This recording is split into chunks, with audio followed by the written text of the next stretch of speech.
이날 국가는 세월호 침몰 수사 결과를 발표했다. 선사 측의 무리한 증톤 및 과적으로 인해 보건성이 현저히 악화된 상태에서 운항하던 중 조타수의 조타 미숙으로 인한 대각도 변침으로 배가 자연으로 기울며 제대로 고박되지 않은 화물이 좌측으로 쏠려 보건성을 잃고 침몰하게 된 것으로 파악되었습니다.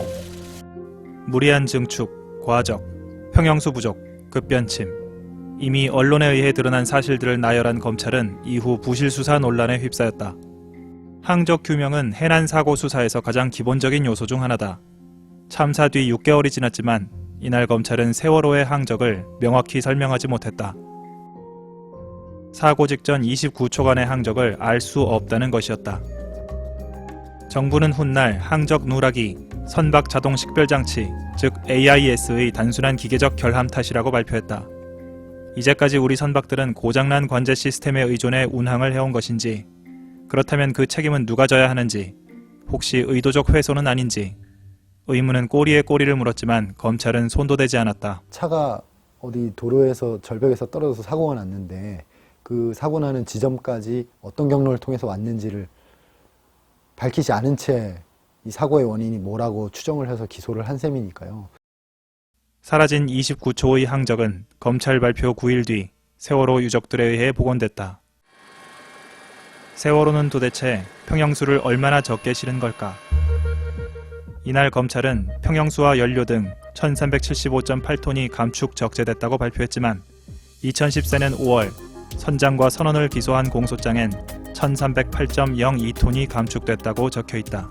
청해진 해운 대표와 해무팀장 등에 대한 공소장과 세월호 국정조사 때 제출된 법무부 보고서에 나온 감축 적재량은 1437.02톤이다. 이처럼 검찰이 발표한 평형수 감축 적재량이 제각각인데도 이를 바탕으로 진행된 시뮬레이션 결과들은 모두 동일하게 나왔다고 검찰은 밝혔다. 자, 3번 발표하는데 3번이 다 똑같을까요? 다 다릅니다. 근데 시뮬레이션 결과는 다 똑같습니다. 이 화물 무게도 사실은 얼마나 실었는지 검찰은 추정만 할 뿐이에요. 그 다음에 화물 말고도 실는 것들이 있어요. 식품, 연료, 청수라고 알죠? 깨끗한 물. 청수. 이런 거 얼마나 실었는지 전혀 모릅니다. 그렇기 때문에 검찰의 이 시뮬레이션 결과에 따른 침몰 원인 분석이 정확하지 않을 수 있다는 겁니다. 해경보다 우수한 인력과 장비를 보유한 해군은 어째서 현장에 투입되지 못했을까? 검찰은 해경 차장이 민간업체인 언딘마린과 유착했다고 발표했지만 이 사실을 해군 투입 무산과 연관지을 수는 없다고 결론 내렸다. 해군도 자체 판단하에 안전상 이유로 접근하지 않았던 것으로 확인되어 해경에게 언딘을 우선적으로 잠수시키기 위한 의도가 있었다고 보기는 어렵다고 판단하였습니다. 2014년 4월 29일 국방부가 진성준 새정치민주연합 의원에게 제출한 보고서에 따르면 세월호 침몰 다음 날인 17일 사고 해역에서 물살이 가장 느린 정조 시간에 해군의 최정예 잠수요원 19명이 잠수 준비를 마치고 대기하고 있었다. 당시 진 의원과 언론의 추궁에 해경에 따랐을 뿐이라고 답했던 해군이 검찰 조사에선 해군 자체 판단에 따른 것이라고 말을 바꿨다는 것이다. 그 이유는 무엇일까? 검찰은 이 답변을 수용하고 해군에 대해 더 이상 수사하지 않았다. 검찰 수사 논란의 핵심은 국가 구조 시스템 마비의 책임을 해경 123정 정장 1명에게 몰았다는 점이다. 113정장은 서해지방해양경찰청 및 목포해양경찰서 상황실로부터 수차례에 걸쳐 승객들이 배에서 뛰어내리도록 고함을 치거나 113정 내 대공 마이크를 이용하여 태선을 유도하라는 지시를 받았음에도 개인적 판단하에 상급 지휘관서의 명시적 지시조차 이행하지 아니했던 것으로 확인되었습니다. 구호 과정의 일부 과실이 인정된다고 보아 업무상 과실치사사죄 등으로 불구속 기소하였습니다. 특히 검찰은 청와대에 대해서 단 한마디도 언급하지 않았다. 세월호 승객들 중 자력으로 빠져나온 사람을 제외하곤 단 한 명도 구조되지 못했는데 검찰은 구조 실패의 원인이 123정 정장 개인의 잘못이라고 강조했다. 제가 알기로는 123정 정장은 군대로 치면 중위 계급이에요. 중위에게 모든 책임을 다 준 겁니다. 참사 초기에 이 탑승한 승객이 몇 명인지 해경은 알았어요. 그런데 그 탑승한 승객을 구하기에는 턱없이 부족한 인원과 장비만 보냅니다. 근데 이런 결정을 중위 계급의 1, 2, 3정 정장이 합니까? 그랬을까요? 아니죠. 예정된 수순이었다. 검찰 수사 결과 발표는 20일 전에 나온 박근혜 대통령의 가이드라인 그대로였다. 그동안 대부분 문제점이 드러났고 이제 우리가 해야 할 일은 이런 사고가 재발되지 않도록 하고 안전한 대한민국을 만들기 위한 국가 혁신을 추진하는 것입니다.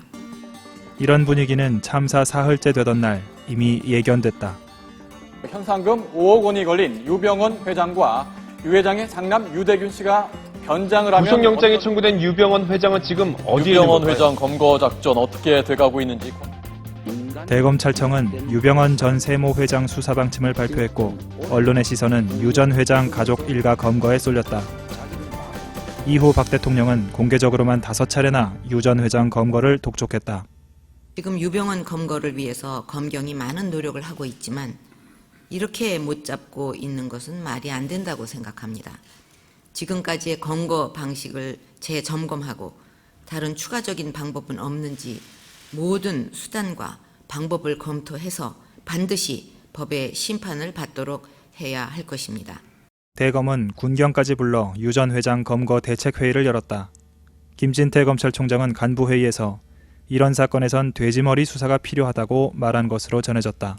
그때 돼지머리 수사의 정확한 의미는 국민의 분노를 정권으로 향하지 않게 할 희생양이 필요하다. 법무부는 1, 2, 3정 정장에게 업무상 과실치사 혐의를 적용하는 것을 막기 위해 검찰에 압력을 행사한 것으로 전해졌다. 언론은 이에 대해 국가의 잘못을 인정하는 꼴이 되기 때문일 것이라고 해석했다. 국가의 책임이 분명하게 있죠. 이거는 해경 1, 2, 3정의 정장이 구속돼서 형을 받았어요. 해경 1, 2, 3정의 정장은 국가기관입니다. 국가 차원의 진상규명 주체는 검찰 외에 한 곳이 더 있다. 바로 감사원이다. 감사원 발표는 검찰 발표 나흘 뒤에 나왔고 내용도 대동소이했다. 감사원은 다른 기관들에 대해선 수십일씩 실지 조사를 벌였지만 청와대는 단 하루만 조사했다. 감사원은 발표 즈음에서 수시로 청와대에 감사 경과를 보고했다. 청와대가 감사원에 보낸 답변 자료는 A4 용지 2장이었고 그렇게 감사한 결과 청와대에 대한 결론은 단 4글자였다.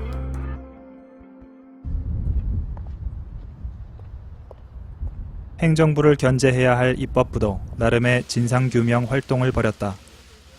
국회는 6월 2일부터 8월 30일까지 90일간 국정조사 특별위원회를 열었고 초기엔 어느 정도 성과를 거뒀다.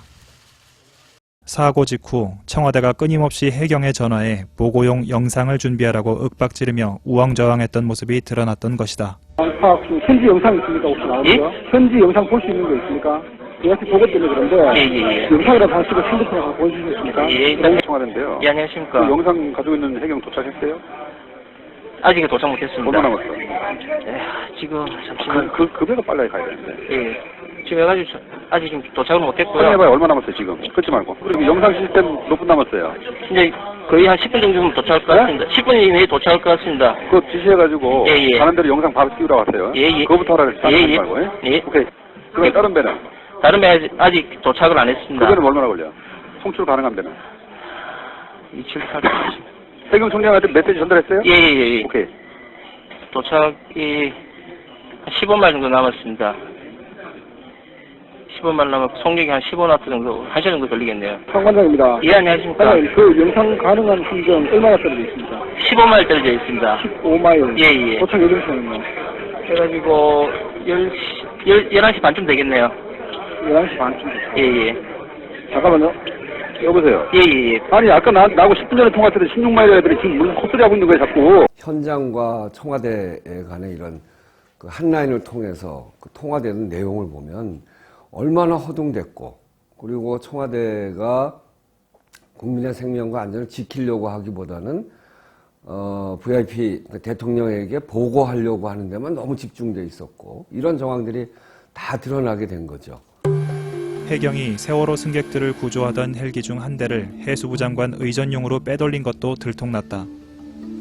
사고 현장에 투입된 헬기는 고작 3대, 수백 명의 세월호 승객을 구하기엔 역부족인 상황이었다.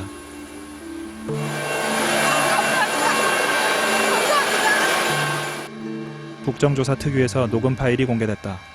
해수부 장관이 지금 챌린저로 무안공항으로 가신다고 그러네요. 그래요? 예, 팬더 512를 지금 임무 중지하고 무안공항 가서 연료 수급 받고 대기하라고 그렇게. 누가 그래요? 이쪽에서 지금 해가지고. 아니 본청에 누가 지시를 그렇게 하십니까? 저도 해가지고 전달받았거든요. 장관. 아니 구조하는 사람을 놔두고 오라고 하면 되겠어요. 해수부 장관에서 현장 가신다고 내려간 건 알고 계시죠? 네, 연락 받았습니다. 그러니까 뭐 장관 표정차 간다고 이런 거 한다고 그렇게 이야기는 하지 말고요. 비슷한 기간 국회 운영위원회에선 충격적인 사실이 수면 위로 드러났다. 이른바 박근혜 대통령 7시간 미스터리다. 김기춘 비서실장님. 네. 예. 대통령께 이 세월호 참사가 있던 날 서면 보고로 10시에 했다라는 답변이 있었죠. 네. 네. 지금 이것이 문제가 되고 있는데요. 이때 대통령께서는 어디에 계셨습니까? 그 위치에 대해서는 제가 알지 못합니다. 비서실장님이 모르시면 누가 아십니까? 비서실장이 일거수일투족을 다 아는 건 아닙니다. 그럼 대통령 이날 일정이 없었던 걸로 저희가 알고 있는데요. 집무실에 안 계셨다는 얘기죠, 지금? 그렇지 않습니다. 세월호 첫 보고를 받은 오전 10시 이후 7시간 행적이 묘연하던 박 대통령. 오후 5시가 넘어서 중대본의 모습을 드러내선 상황을 전혀 이해하지 못하고 있는 듯한 발언을 했다. 다 그렇게 구명조끼를 학생들은 입었다고 하는데 그렇게 발견하기가 힘듭니까 지금요? 갇혀 있기 때문에 구명조끼가 의미가 크게 없는 것 같습니다. 그래서 지금 갇혀 있을 때. 예.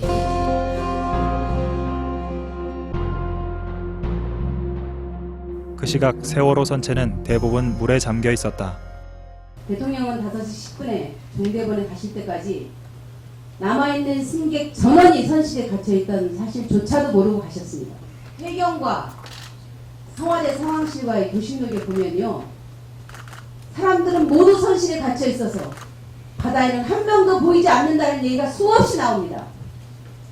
그런데 대통령한테 뭘 보고하셨길래 대통령 가셔가지고 이 말씀이요. 이번 세월호 전국에서 가장 국민을 쇼킹하게 한 얘기입니다.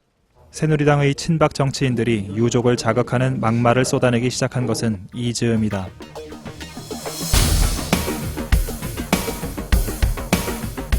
친박 의원들은 야당과의 협상에서도 강경한 태도를 유지했다. 이후 국회는 아수라장이 됐고 더 이상의 진상규명은 불가능해졌다.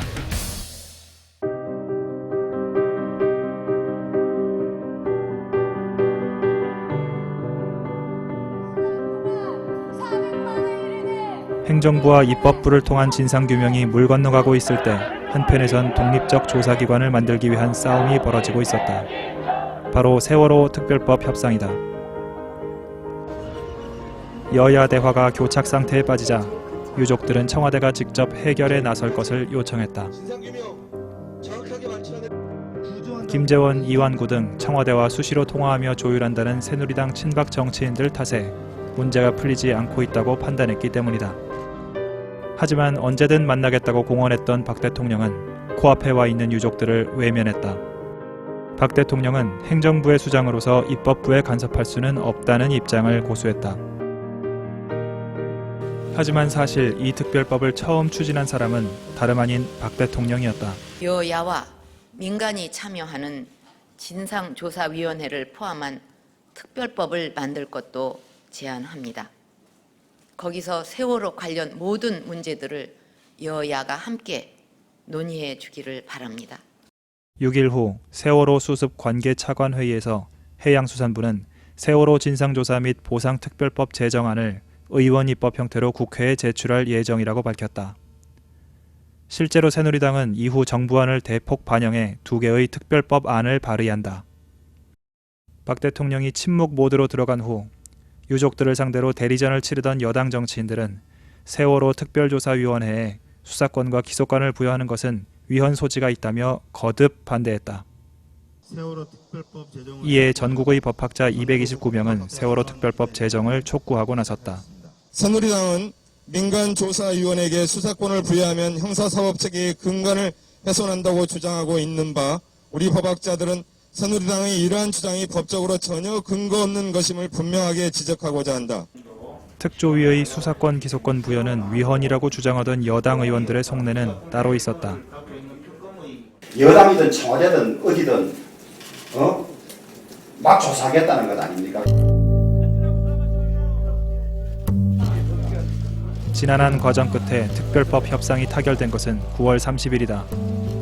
이로써 세월호 참사의 진상을 규명할 독립기구 세월호 참사 특별조사위원회가 최장 1년 9개월의 시한 속에 활동할 수 있게 됐다. 수사권과 기소권은 특별검사에게 넘기고 특조위는 조사권만을 가지게 됐다. 이후 국민들의 관심은 급속히 줄어들었다. 그리고 특조위는 특별법 협상 타결 반년이 지난 현재까지 또 다른 파행과 갈등 속에서 빠져나오지 못하고 있다. 해수가 요구한 시행령안은 우리가 갖고 있던 일말의 신뢰마저 완전히 기만하는 것이었습니다. 세월호 특별조사위원회에서는 도대체 무슨 일이 있었던 걸까? 이렇게 일주기가 되도록 출범이 안 될 거라고는 생각을 전혀 못했습니다. 좀 늦을 수는 있어도 그리고 초기에 같이 만났던 공무원 관계자들도 대개 한 1개월 정도로 그랬는데 문제는 1월 16일인데 1월 16일 날 김재원 그 당시에 새누리당 원내수석 부대표께서 여러 가지 이제 자료를 인용하면서 세금 도둑이라고 이제 아주 온색적인 비난을 했었죠. 저는 이 조직을 만들려고 구상을 한 분은 아마 공직자가 아니라 세금 도둑이라고 확신합니다. 우리 국회가 아무리 관료들의 이익이라든가 또는 다른 목적이 있을 수는 있겠지만 이러한 형식의 세금 도덕적 작태에 대해서는 절대로 용서하지 말아야 한다고 생각합니다. 이날 김 의원이 인용한 문건이 문제가 됐다. 특조위 내부 자료였기 때문이다. 청와대를 포함해 성역 없는 조사를 해야 할 독립기구의 내부 정보가 어떻게 김재원 의원에게 흘러간 것일까? 저희가 부위원장한테 여쭤봤더니 조대한 부위원장께서 어떻게 말을 했냐면 새누리당 쪽 김재원 원내수석 부대표를 만나서 내가 우리 안이 이러니 이거를 빨리 좀 통과시켜 달라라고 설득하려고 했다. 조대환 부위원장. 그는 여당 추천위원들의 대표격인 상임위원으로서 부위원장 겸 사무처장을 맡고 있는 인물이다. 김재원 의원의 세금 도둑 발언 이후 특조위 준비단의 분위기는 일변했다. 저희가 이제 전체 간담회를 1차를 그 이전에 이미 했었거든요. 그때는 아주 분위기 괜찮았어요. 서로 인사하고. 1월 16일 이후에 두 번째 전체 간담회 때 여당 추천위원들이 뭐라고 강하게 주장했냐면 설립준비단 무효다. 그때 이제 조대환 부위원장께서 여당 추천이시죠. 그분이 설립준비단의 임무 종료를 사유로 한 그 해산 방안을 냈어요. 그 말은 무슨 말이냐면 설립준비단이 이제 직제시행령 예산안도 얼추 만들었으니까 이제 해산하자. 여당 추천위원들의 주장에 동조하는 다른 위원들은 없었고 조대환 부위원장의 안건은 부결됐다. 그런데 황당한 일이 벌어졌다. 그 다음 날 저희가 어떤 소식을 들었냐면 파견 공무원들이 다 철수하라고 명령을 받았다는 거예요. 조대환 부위원장께서 해수부 쪽에 전화를 해서 철수시켜라라고 했다는 거예요. 그랬더니 해수부는 그냥 철수 명령을 내린 거예요. 그거 아마 그게 새벽 01시인가 02시인가 그랬던 거로 기억이 나요. 문서상으로. 법적으로 파견 공무원들을 해산시킬 수 있는 권한은 위원장에게 있었다. 이석태 위원장과 다른 위원들은 해수부에 강력히 항의하면서 공무원 해산을 철회하거나 재파견하라고 요구했다. 해수부의 답변은 더욱 황당했다. 부위원장 서명이 들어간 공문을 요구한 것이다.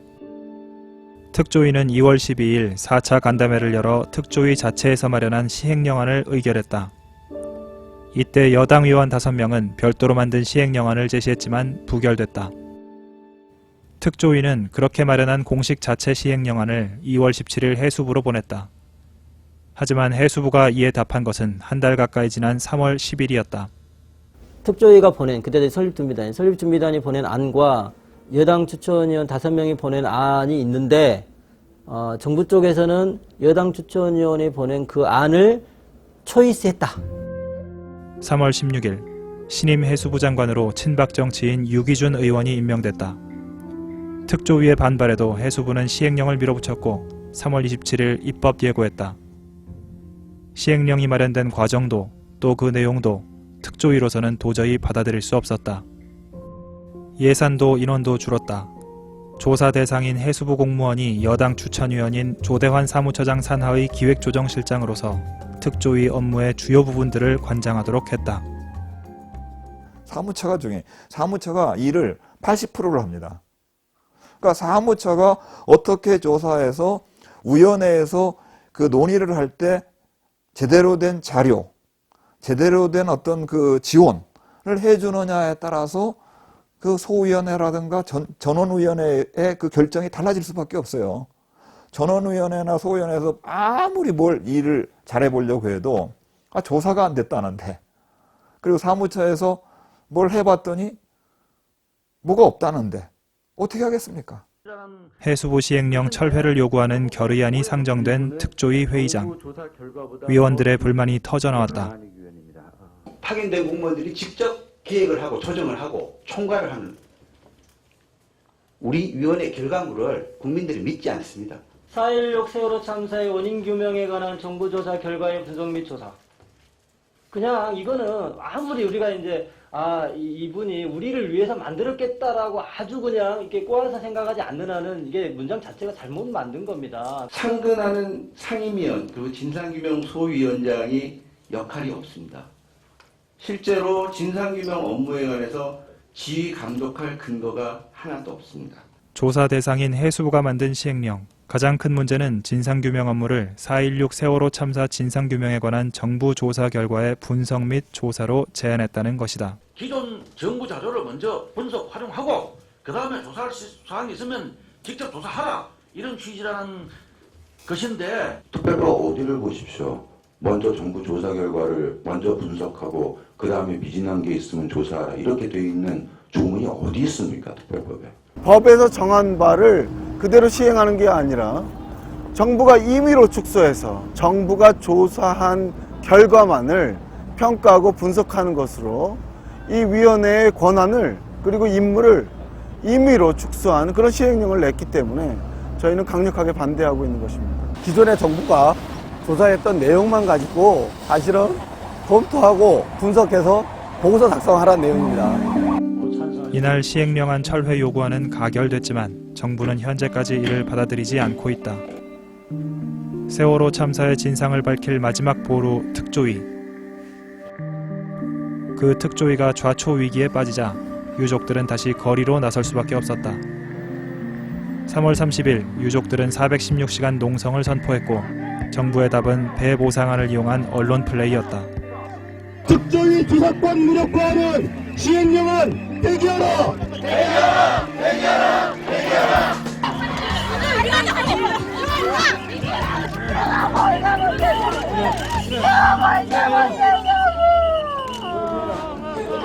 세월호 특조위가 제대로 활동을 해가지고 진상규명하고 안전사회 건설을 위한 방안을 만들면 그 혜택은 누가 누립니까? 희생당한 사람이 누리는 게 아니에요. 살아있는 사람이 우리가 누린다고요. 우리의 일입니다, 이게. 희생당한 사람 일이 아니에요, 사실은.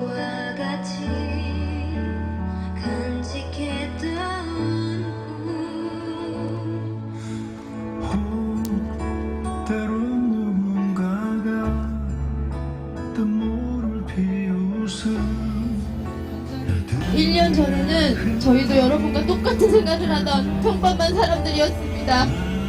이 사건은 그 누구에도 일어날 수 있는 사건입니다. 어떻게 우리가 이렇게까지 합니까? 자식 잃은 엄마를 그냥 봐주세요. 왜 이렇게 돈으로 포장을 합니까? 저희들도 사람답게 살고 싶습니다. 자유로 다시 돌아가고 싶습니다. 내 가족들을 다시 만나고 싶습니다. 그리고 우리 아이한테 덜 미안하고 덜 부끄러워 싶습니다. 힘이 없어서 너무 미안하다 했잖아.